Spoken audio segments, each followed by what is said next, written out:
when we're with Ghanaians, they see us as American. But when we're with Americans, we're often the weird missionary kids. Often with being a third culture kid comes the ability to understand lots of different people, but also it comes with lots of inner struggles about where you belong.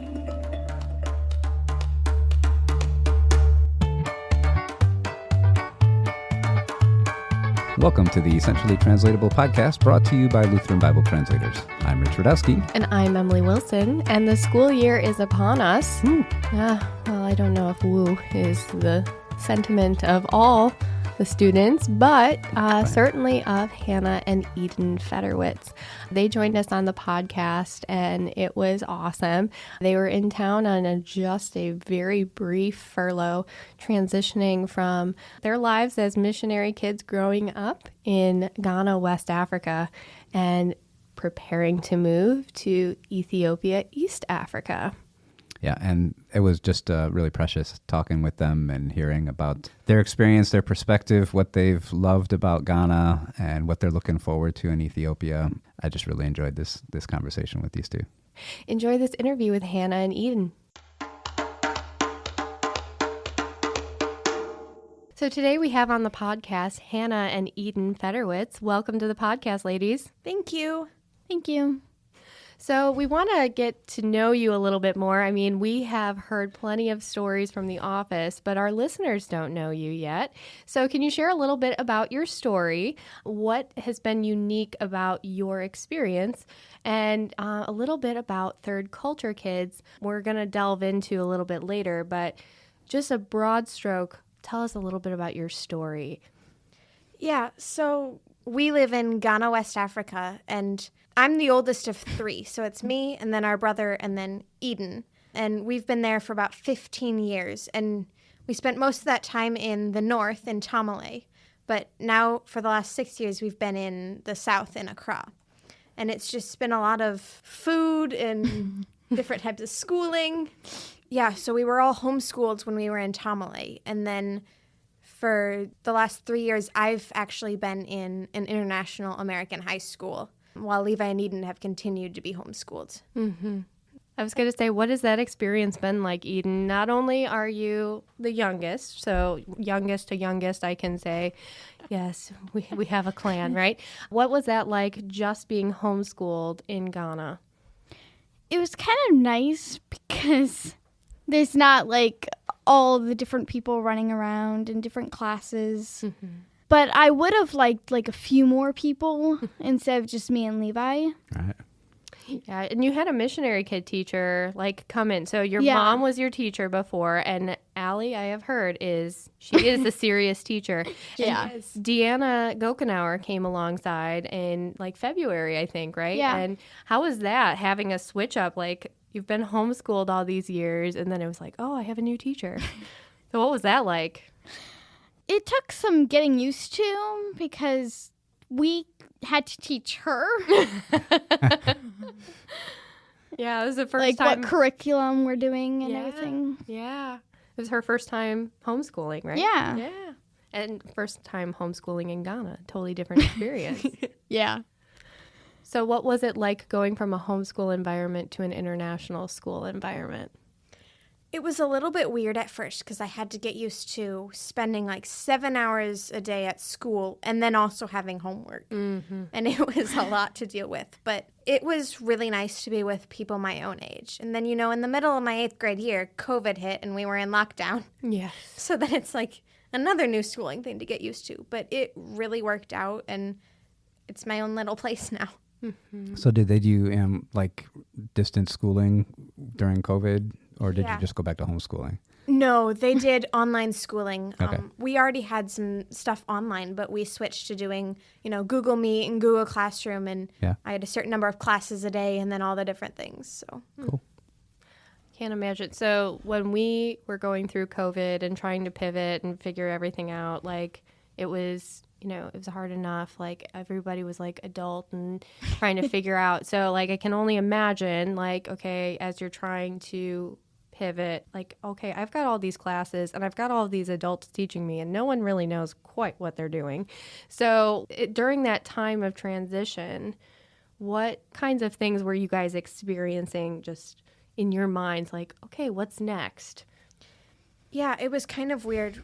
We kind of knew it was going to happen, that we were going online, because like there were all the rumors about lockdown and everything. And it was actually right before spring break. And we went on spring break not knowing if school was even going to happen for the rest of the school year. And then it was actually my birthday, like right at the end of spring break.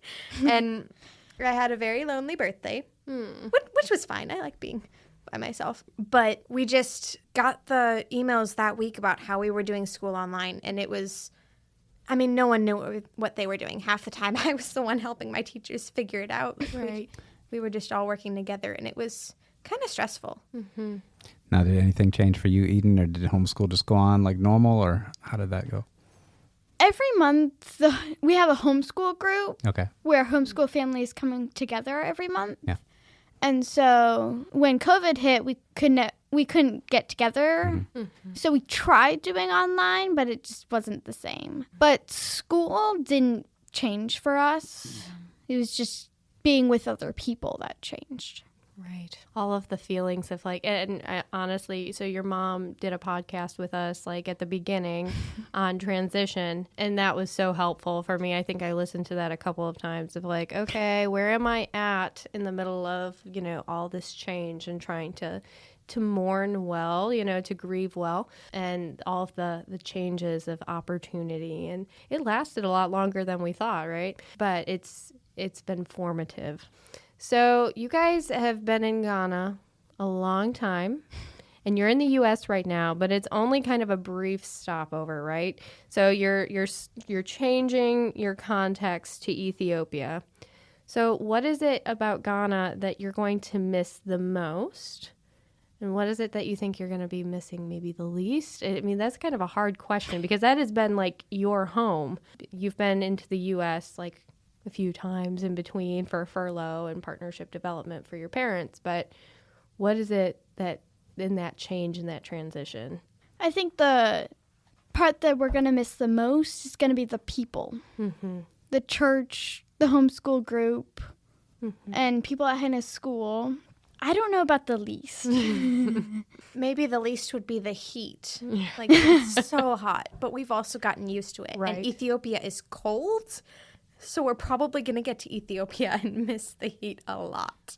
Yeah. That was always the funny thing for me, you know, like growing up in Chicago area, and then like having this idea of like what cold is, and then like talking to your family, and that you had a routine, right? Of like, if it was about 75 degrees Fahrenheit, the hot cocoa would come out, right? And the blankets.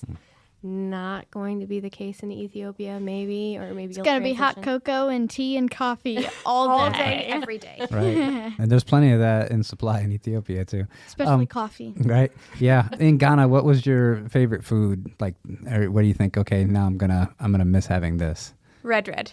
It's this fried plantain, but it's specifically fried ripe plantain cut in like 1/2-inch slices, but they're cut angular, and it's just sweet and soft and caramelized, but you eat it with beans, and it's called red because the plantain's kind of red, but then the beans also have palm oil in them, which makes them red. So did you make that, or did you always like go out for it? We had someone who came and kind of helped us out in the house, and she would make lunch every day, and she was a Ghanaian, so we had her make local food, so she would make that.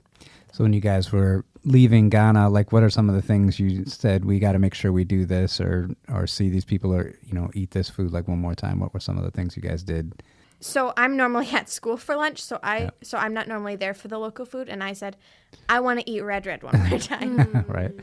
But we also went sightseeing, so we saw like Black Star Square, where there's a whole monument, and in the middle of the Ghana flag is this big black star, and it's like their symbol. Yeah. So there's a big monument with the black star on the top, and that was pretty cool. What about you, Eden? So was there a bucket list kind of item that you're like, Like hey. before we leave Ghana, I want to make sure I do this. Was there something that I think it was the Black Star Square. Yeah. All right. Because all the time we've been in Ghana, we've never seen it. Oh, really? Okay. Well, I was going to say, like, when I left the Chicago area before moving down to Concordia, it was like, okay, What are the foods that I cannot get? So you talking about red is like, oh yeah. I need a Chicago style hot dog before I leave, or do this particular thing with my family. So moving to Ethiopia, I mean, we've talked about the hot cocoa and the coffee. Are you both coffee drinkers? Yes. Yes. Oh wow, look at you go! I can't even drink It coffee. doesn't appear to have stunted their growth at all. So what are you most excited for, do you think? The food? The food is good. Food is a big part in our lives. Like, Okay. our lives center around our food. And Ethiopia has really great food, and it's seasoned beautifully. Mm-hmm. Yeah, no, that is very, very true. So you've already done the injera and like... Yeah. Yep. So do you know what you liked, the name of it, your most favorite thing so far? No. Yeah, I know. I've been there Yeah. like a million times, and I don't know the name of the stuff either. So, okay. think that one. Yeah. Yeah.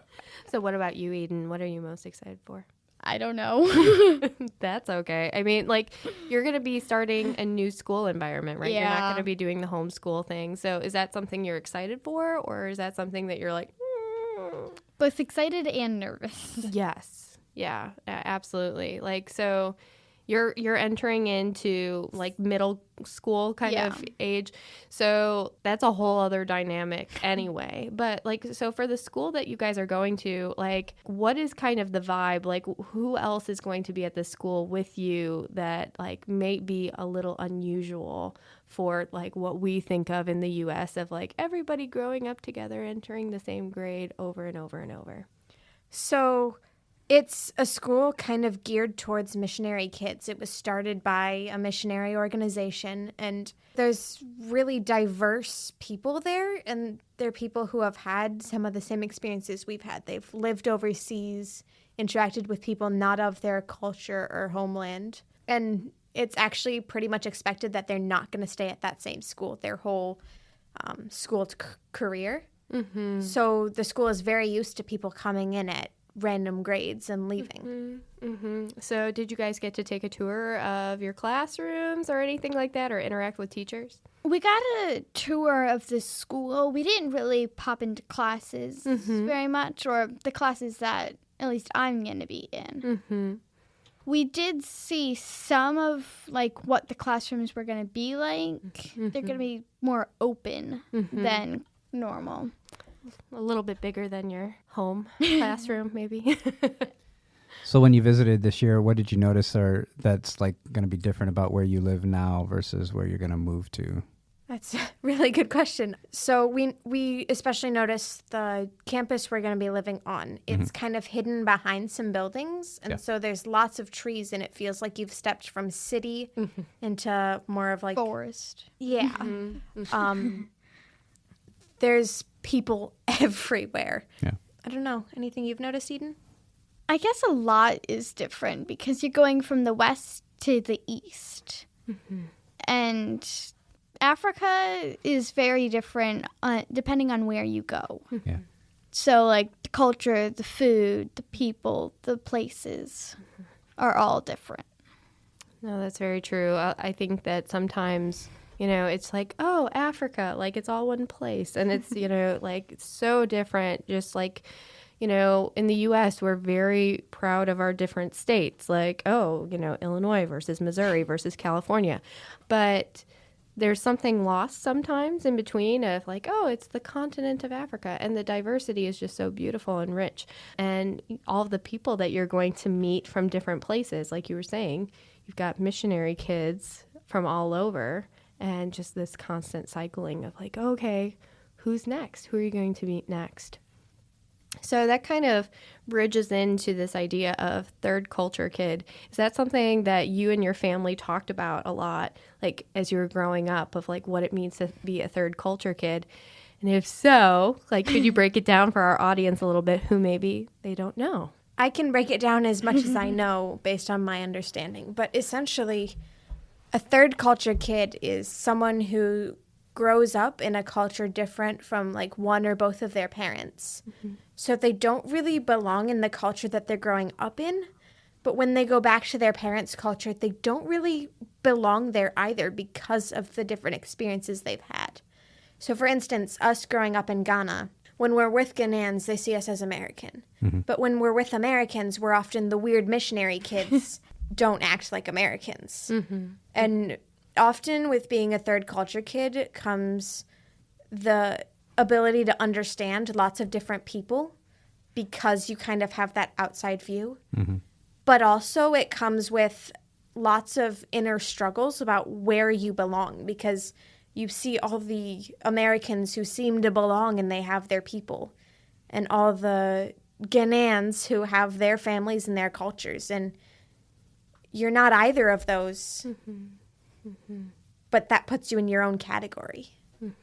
So how easy or difficult was it for you, Eden, being a homeschooler? How was it making friends, doing schoolwork or other what quote unquote normal activities, while also being known as a missionary kid by like your larger community? What was that like? I think people kind of put aside the missionary part and just accepted me as being someone who needed a friend. That's important. Now, I've heard a lot about the hobbies and interests you guys have gotten to do, some of the cool things you do, which people might not guess that you would do if they're thinking, oh, these girls just grew up somewhere in Africa, right? But since you lived in the capital, you got to do some cool things. What are some of the interests or hobbies that you guys were able to pursue? Taekwondo. Yeah, That's tell us awesome. about that. 4 years ago, I started Taekwondo, and I finally became a black belt. Okay. Congratulations. Thank you. And that's something that I kind of want to continue in Ethiopia, but I think being in a new country and entering a new school will be hard enough that I might not continue. So did your parents like fire the night guard after you learned and became a black belt in Taekwondo because you could just like take care of everybody yourself now, or what? She still needs her sleep. Okay. She's not a teenager yet. Okay. So how did you get started with that in the first place? Well, Levi had started soccer, and so Mom didn't want us just laying around in the house on Saturday. That sounds like, yeah, I guess. So we joined soccer, but we didn't really enjoy it. So we saw that there was an opportunity to do Taekwondo, and that's why I joined. Oh, so are you doing it as well? I was, but then I entered 10th grade and there were too many things happening for me to continue doing it. So what kinds of hobbies and interests have you picked up? I do lots of different crafts. I knit, I crochet, I embroider, but then also I've been playing flute for 5 years now, and that's kind of my quiet place. It's how I relax and unwind. So all of those things that I just noticed, Hannah, are very mobile. The flute as your instrument, more mobile. Knitting and crocheting and embroidering, you can just take with you anywhere. So you are a woman on the go. A little bit. I love it. I love it. So you got started with those things just as a, hey, I want to craft something. I want to like do this. So, and flute was just, hey, you know, it was available at like a school, or how did that happen?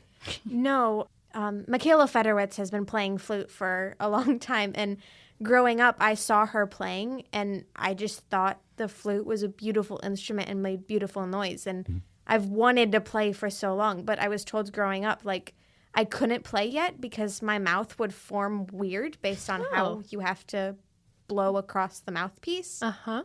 So then we moved to Accra, and we found someone who could teach me, and I've been playing it ever since. That is awesome. That is very cool. So, like, how did it help you as you were picking up all of these different interests and hobbies? Like, how did that help you connect with others, like whether they were third culture kids or just like other people who lived in Accra? How was that like a connector for you guys? So in Taekwondo, since there are other people in the class, I could sometimes talk to them. When you weren't, you know, hitting them. Yeah. And so that was other people that could be with me. That you were able to like just connect, and Yeah. that it wasn't about like, oh, my parents are missionary kids and like, oh, you're the son of a diplomat. You could just like be in a same space and Yeah. enjoy that. That's awesome. Now, yours are kind of solo activities, I Hannah. was going to ask that too. Mine like- are, but I've had to have teachers for all of them because Right. those aren't things my mom does. So, I mean, we had a neighbor who taught actually all three of us kids how to crochet as like our birthday gift. Wow. How did Levi feel about that? He loved it. Oh, that's awesome. Yeah. And knitting and crocheting, I mean, I'll take that when I go to a friend's house who also does it, and we'll sit and do it together. That is wonderful because you don't actually have to just focus in. You can visit and you can have that time together. So did you mostly connect with T.C.Ks, like others like who were missionary kids, or just anybody and everyone? It was kind of anybody and everyone. Missionary kids are actually pretty rare, especially in Ghana and in the circles we were part of. So at school, it was mostly the kids of business people. But, I mean, I just got along with everyone. That's awesome. So what kind of traditions did your family have like that you really enjoyed while you were in Ghana? One I'm sure you've heard about is Thanksgiving at the beach, Right. which has been fun. Another one is actually, it's family devotions every night, Monday through Friday. And we set everything down, devices aside, and we just sit and we do 15 to 20 minutes of just Bible readings and hymns and prayers. And it's really a great way for us to all connect and then also to be in fellowship with God. So did you have any special kind of memories or traditions in the church, Eden, or like was that like something that like I heard that a little bit that of something of you had a video. Were you in confirmation like right before you left, or was that? Yeah. Okay, so what was that like? Well, being up there in front of everyone was scary. Did they like give you an exam or you had to answer questions in front of everybody? There was a written test before. Okay. I'd rather written than Right. speaking. This is true. Yeah. Yeah. I'm old enough that I had to be up in the front and get the oral exam. And you know what? It's not about me, but I had only 6 people in my class. And then the pastor knew that I would know the answers. So then he would ask other people like the simplest question and then ask me all the hard ones. Oh, So we all sorry. passed together, right? It's collective. But anyways, yeah. Okay. Writing would have been better is my Yeah. point. So so were there like special times of the year that you like especially gravitated to within the church, like Easter versus Christmas versus like Pentecost? Was there anything like that? For me, it's always been Christmas. I love, it's not about the gifts, just before anyone assumes that. Disclaimer.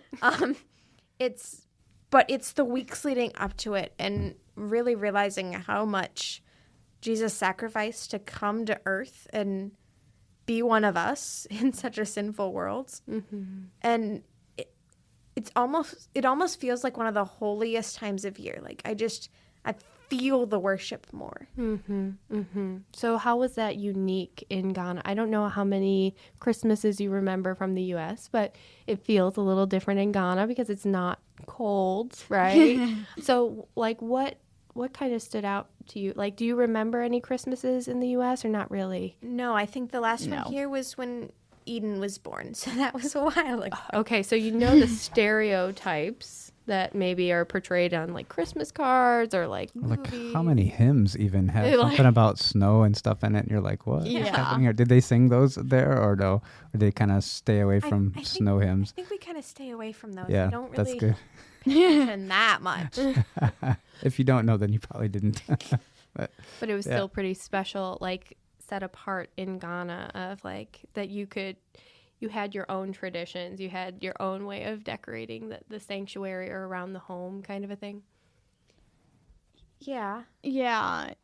At home, we always have our special ornaments for the Christmas tree, and then we have lights strung around. The kids get our own string of lights for our rooms. And it's fun finding out where to put the lights every year. So you'll be doing that in Ethiopia too. Hopefully. Yeah, we're not sure what Christmas is going to look like in Ethiopia. That's true. You're going to get 2. Yeah. I forgot about that. So it's just going to be an extended time of holiness and set apart. There we go. So how's the mission work of your parents influenced you in your faith? I don't know, because it's just kind of been a part of our lives, Sure. so I haven't noticed it being any different. Yeah. Yeah. And you were talking about family devotions, but like, what does the Bible mean to you? How has Scripture impacted you? I mean, it's pretty important. We have Bibles in every room in our house. I'll go pick up a Bible to, like, if I need something and I don't know what I need, I'll pick up the Bible and read something. Or I have favorite Psalms, and Psalms are always great to read. It's just been such a part of my life that I mean, what would we do without the Bible, Eden? I don't know. No, it's true. Of like, I love that the idea that there is like the Bible in each room of the house, and how special that is, because then it's like you know right where to go, and it's not like, oh, I would get my Bible, except that it's up in this other room, and then you have to get up, and you're like then lost in thought or distracted, but it's right there. Well, it wasn't a big house. That helps too, right? So how is it that you have found, like, as you're preparing for Ethiopia, like, what is it, just as a scriptural foundation, has there been a passage particularly as you're preparing for this transition that you said goodbye to Ghana and you're going to be saying hello to Ethiopia? So is there a particular passage that has really stuck to you? I think my confirmation verse, Sure, what is it? it was Psalm 150. I think it was verses 5 and 6. It was praise him with clashing cymbals. Let everything that is breath praise the Lord. That's awesome. I was just going to say, mine's probably also my confirmation verse from Psalm 23, and I'm trying to remember the exact wording because I've heard so many. Different versions, yep. Right, that one's a popular one. But essentially it's the one where, yea, though I walk through the valley of the shadow of death, I will fear no evil, for you are with me. Your rod and your staff, they comfort me. So what does that look like to you right now? Like, as you're like visualizing, like, what is that valley right now? No matter where I go or what I'm doing or what's happening around me, God's with me, and he's not walking anywhere, or he's not going anywhere. So just that comfort that no matter how busy we are, there's always someone. So Eden, you and your family have been in the U.S. for just a short while. What's been the thing you've enjoyed the most while you've been home this time? If this is home. But anyways, while you've been in the United States. Since everything's different, Right. it's been mostly the food. You enjoy the food? Yes. So what do you enjoy the most? A lot of the chips and the crackers. Okay. These are things we do not buy at home. Yeah. Oh, Yeah. okay. And cereal. Mom doesn't buy cereal. Okay.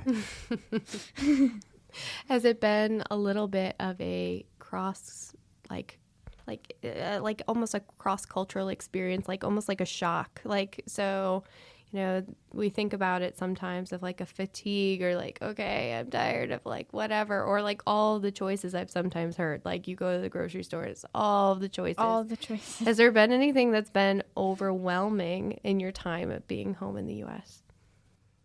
Well, here at CMI, it has been overwhelming. Like rushing off to different places. I don't know.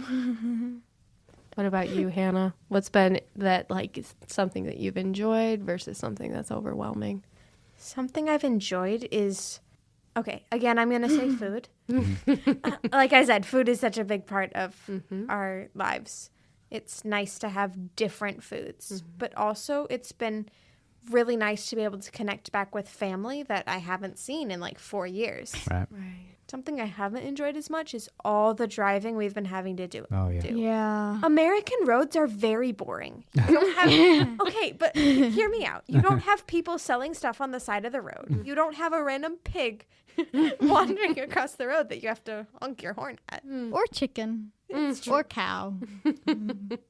No, that's true. It is true. The potholes, though, And like there's no potholes. no. Yeah, that's what my Unless kids you used to go say up when to we, Michigan. yes, then there's plenty. Thank Yeah. you for when you throwing that Michigan jab in there. But, yeah. No, my kids, when we first moved back to the United States, also used to say, like, this place is boring. There's nothing to see here.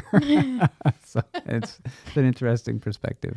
Well, we are here at Concordia Mission Institute, and that's the CMI you were referring to, and there is ice cream waiting for us. So Yay. before we wrap up, is there anything we can pray for you and your family about that you'd like our listeners to pray for you guys about? Just as we go through our transition, because the last time we moved was like 6 years ago, and it was within the same country, that we'll just be able to adjust and find new friends quickly. Yeah. So we will be praying for you, Hannah and Eden. How can we be praying for you specifically? I would say the transition, and especially going to a school. Yeah. All right. Well, this has been a great conversation with Eden and Hannah. Thanks for being on the podcast, and we look forward to listening to it with you. You guys can say, that was me on there that time. So Thank you, ladies. Yeah, thanks for having us. one of my favorite parts of that interview was just watching Hannah and Eden and how they work together. And, you know, the parents ahead of time said, you know, the one is probably going to talk a lot and the other one's probably not going to talk enough. But that was not our experience at all. They both were ready to go. They're podcast fans, and it was a lot of fun. Yeah, it was funny. Like, as they were putting on the headphones, it was like, oh, this is how it sounds. Right. Like, you know, and just that comfort level of being able to share who they are as a third culture kid, you know, and bouncing from space to space to be able to give voice and just having that sense of like, this is our story and this is how we're able to share it with more people.